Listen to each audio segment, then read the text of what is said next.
What year you are in school depends on how many credits you've received, not how many years you've put in. A freshman has between 0 and 29 credits, a sophomore 30 to 59 credits, a junior 60 to 89 credits, and a senior 90 and above. Students at UVU are encouraged to take at least 15 credits a semester to finish in a timely manner. Now, before you go thinking that tuition is all there is, there are also mandatory fees. Fees cover things like paper, printing, processing your registration, and other fun stuff. To take a one-credit class at UVU actually costs $398 because there are $52 worth of fees. By the way, tuition and fees doesn't include your textbooks, which can range between $60 and $150 a piece, or room and board. Room and board? Room and board means somewhere to live and food to eat. Sometimes scholarships include room and board. If you want to take a class just to learn, but not be required to do the homework or get a grade, it's called auditing. You can audit classes, but you still have to pay the tuition and the fees. In case you didn't know, failing a class in college does not mean that you get a refund of your money. Dropping a class for a refund is an option. If you do it early enough, you may get the full amount back. The longer you wait, the less money they'll give you back. There's a lot of changing schedules at the beginning of the year. If a course says it's full when you go to sign up, don't be discouraged. The beginning of the semester sees a lot of students changing their schedules around, so there is also the option of adding a class, at least for a first couple of weeks. You can also be put on a wait list, wherein you'll be automatically added to the class if someone else drops. Speaking of changing your mind, students do not have to have their major set in stone when they arrive. You can change your major, the area you're studying in, but it may take you longer to finish and cost you more money.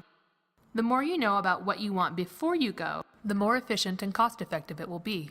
Sometimes students even choose to change schools. If this happens, you want to make sure that your credits will transfer. Many universities don't accept classes from other colleges, which means that you might have to repeat a class. Yeah, it never seems to be the fun classes either. If you know you're moving from, say, a 2-year college like Slick to a 4-year university, double-check to make sure your credits will transfer. Many universities put a cap on how many transfer credits they will accept to prevent someone from having a Harvard degree after only attending for 1 semester. When you go to register for classes at the university, the descriptions of the classes are in the class catalog. This will tell you what the classes are about and which major they're required for. The times that they're offered are in a class schedule. Some classes have to be taken in a certain order. They may have prerequisites, such as taking algebra before you can take calculus. These are also known as prereqs. Many majors have prereqs you have to pass before taking their higher level classes, and the university has classes that it requires called general education or generals. If you'd like to avoid taking some of these lower level classes, which often feel like high school all over again, you could go the route of concurrent enrollment.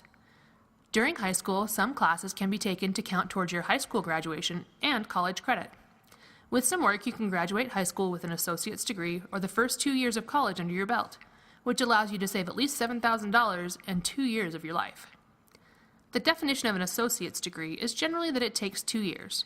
You can get one from a technical college, community or junior college, or a 4-year university. A bachelor's degree generally takes 4 years and is also called an undergraduate degree. A master's degree is an academic degree granted to individuals who have undergone study demonstrating a mastery or higher order overview of a specific field of study or area of professional practice. A master's is usually at least an additional 2 years on top of a bachelor's degree. A doctorate degree is the highest level of academic degree. Medical doctors receive a medical doctorate, but you can get a doctorate in almost any subject area, though it takes between 8 and 12 years total to reach this level. Why would anyone want to go to school for another 12 years? Some people really enjoy the learning process and having that depth of knowledge. Some people want to work in a field where it's required. Another reason is money. The more education you get, generally, the higher your pay level. According to the Bureau of Labor Statistics for 2014, people ages 25 and over without a high school diploma had an average weekly earning of $488, compared with $681 for high school graduates with no college, and $1,170 per week for those holding at least a bachelor's degree. Those are averages. It varies a lot by the major and degree as well. The more education you get, statistically, Created using Powtoon.